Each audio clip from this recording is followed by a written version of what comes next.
delighted to take you down to Pine Ridge for another visit with Lum and Abner. Brought to you by the makers of Horlicks, the original malted milk. Have you discovered the many occasions on which you can use Horlicks as a cool, refreshing drink?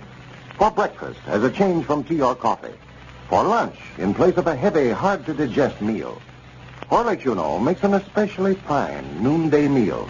Nourishing and sustaining, it won't leave you feeling drowsy as a heavy lunch so often does.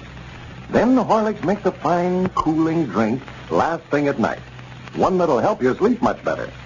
Get a package of Horlicks malted milk from your druggist in either natural or chocolate flavor. You'll find many other uses for this cool, delicious food drink. And now, let's see what's happening down in Pine Ridge. Lum and Squire are having no difficulty in selling stock in the Great Western Sterling Silver Company, the Arizona mining venture in which Lum is now associated with Squire. Lum is sincere in his belief that the mine will make all the stockholders rich and is influencing all of his friends to invest in the company. As we look in on Pine Ridge today, we find Dick Huddleston and Abner over at the Jot'em Down store. These two are practically the only ones in Pine Ridge who have not bought stock in the enterprise. Listen. No, I don't know what to tell you, Abner. I didn't buy any myself. I've invested in all the mining stocks and oil wells that I'm going to. Well, I told Lum I'd let him know today. He seriously thinks it's a good investment. Yeah, I know he does. And he's selling a lot of it, too.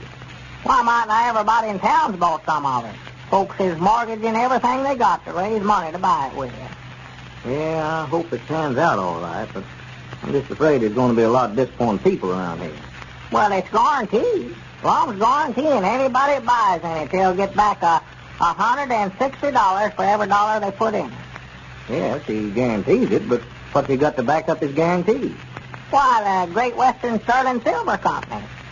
Well, that's Squire Skimp and Lum. Neither one of them's got anything. Or didn't have till they started selling stock in this company. No, that's right. I hadn't thought about that. Maybe if I told Elizabeth about that, well, she wouldn't be so dogged anxious for me to buy some of it. Oh, does Elizabeth want you to buy some stock in it? Yeah, of course. The main reason she wants it's on account of the society end of it. She says none of her friends won't hardly speak to her now because she ain't one of the 400.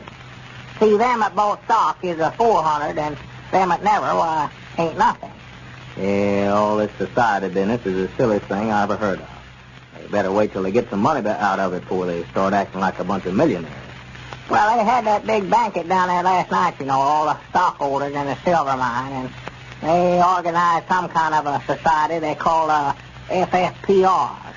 Yeah, Sister Simpson spent 2 hours telling me about that this morning.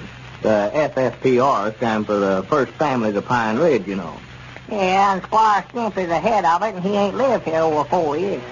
Oh, well, it doesn't mean anything anyway. Just a bunch of them around here trying to be a lot more than they are. Squire just getting them all worked up over this society business to sell stock in the company. Making others think that if they don't belong to the FFPR, why they won't amount to anything. Well, he's just running into town, I'll tell him that.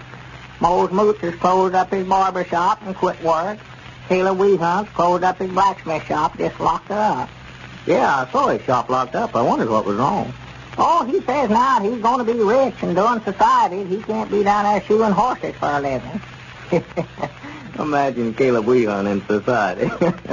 He might entertain him with some of his strong-arm stunts, show him how he can lift a piano by himself or something like that. Well, what about them mill hand of Walt Bates?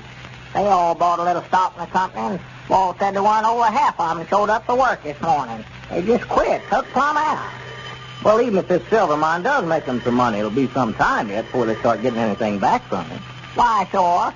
Wait a minute, that was my ring, I think. Hello? Peabody Jot'em Down store. Who? Oh, how you with her? Well, good. Yeah, I heard you was one of the stockholders.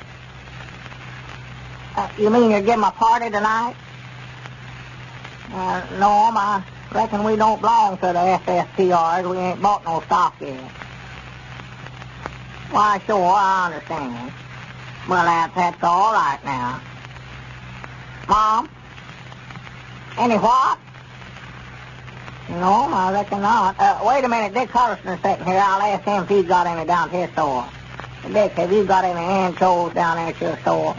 No, I haven't, Abner. I don't carry them in stock. With Abernathy said you use them to make little sandwiches out of for parties. Yeah, well, I haven't got any. Hello? No, he ain't got none either, Witter. Huh? Well, I do try to keep a complete stock. Last few days, folks have been calling up here wanting stuff that I never heard of before. Well, I reckon I am a little behind the times, but feller can't buy stuff he never heard of. All right, Witter. Goodbye.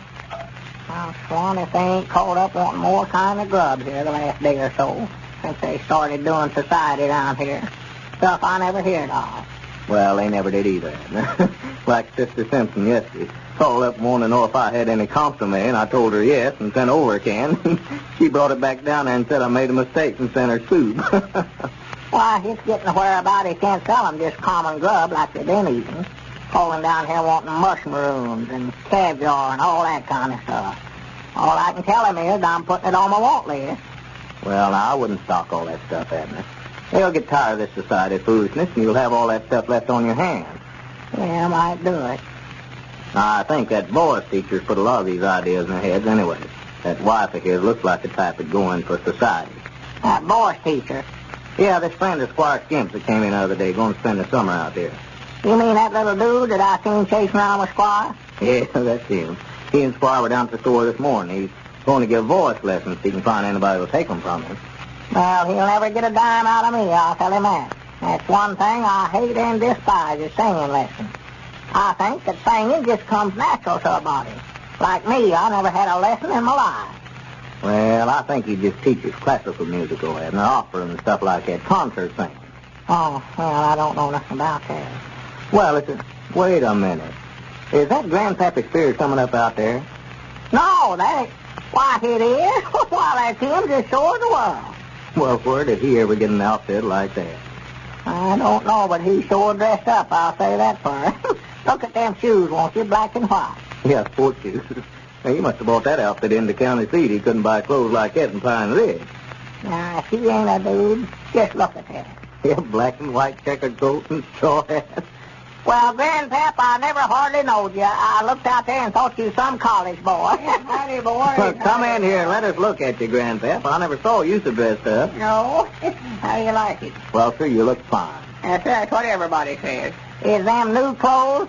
Sure they're new. I just bought them in at the county seat this morning. Well, why didn't you get your coat and pants to match in? Well, in the first place, they ain't supposed to match. In the second place, this ain't no coat. It's a sport jacket. And these are slacks. Look at them pleats up there at the top of them. For goodness sakes. You ought to have some ruffles put on the bottoms of them, too. That's some shirt you got on there, Grandpap. Yeah, that's a polo shirt. Latest whisper, they say. Awful cool with the neck sewed back this way. Well, what's the idea of dyking yourself out like that, anyway? I'm supposed to meet Lum over here. Him and me's going to a tea together.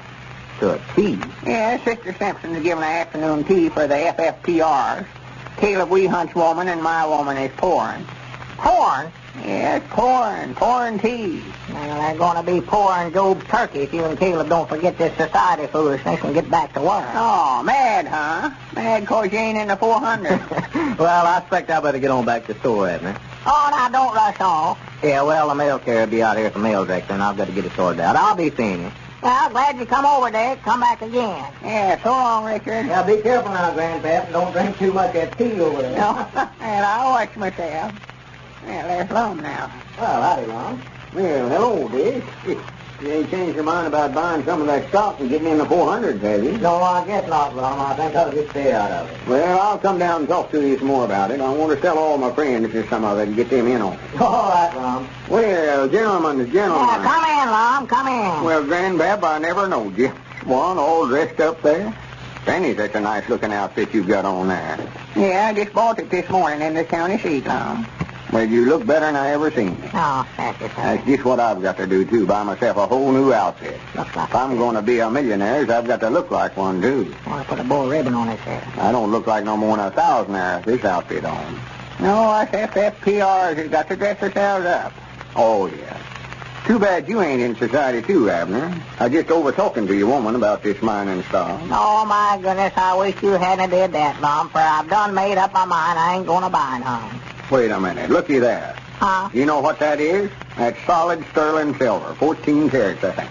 Where'd you get that? Why, it come right out of our silver mine. Squire Skimp brung it back himself. See Well, that? if this thing is such a money-maker, what's Squire letting everybody in on it for? Looks like he'd keep it all himself. Why, just big-hearted is the reason. Letting his friends in on it, too. Trying to do something nice for the people here in Pine Ridge. He'll more than likely be known as the father of Pine Ridge. The father? Yeah, like George Washington was the father of our country because he done a lot for us. Well, I believe I'd rather just keep my money, Lum. I'll just talk to Dick about it. Wait a minute. That's my ring, I believe. Yeah, hurry up. I want to talk to you some more about it. Hello? Peabody, jot him down, store. Oh, hello, honey. Yeah, he's here now. No, Elizabeth, I decide the best thing for us to do is just stay out of it. Well, I don't believe we'll make anything, though. Oh, well, you can get inside here without trying to buy this stock and getting them FFPR. Well, now, wait a minute, Elizabeth.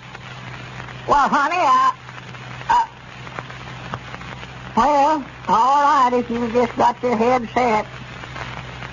Yeah, I'll get it. All right, goodbye. Yeah, good for you, Abner. How much did you say it cost me, Lum, to get in that company? Well, I figured you ought to have, anyway, 2 shares, Abner. That'd be $100. Well, all right. Fix up the paper. Well, it looks like Abner is now a full-fledged member of the FFPRs. If you're a sound sleeper, you won't want to hear what I'm going to say next. This applies only to those of you who have trouble getting to sleep nights. Many of our listeners have overcome this trouble by drinking a glass full of Horlicks malted milk before retiring. Taken cold during the hot summer months, Horlicks relaxes and soothes you, helps send you off to sleep before you know it. Once asleep, you'll sleep much sounder after Horlicks. It's a fine aid to real refreshing rest. So try the Horlick nightcap and see if it doesn't help bring you all the sleep you need to keep you at your best. Your druggist keeps Horlicks in both natural and chocolate flavors. This is Carlton Brickert, speaking for Lum and Abner and Horlicks, who now bid you all goodbye until tomorrow at the same time.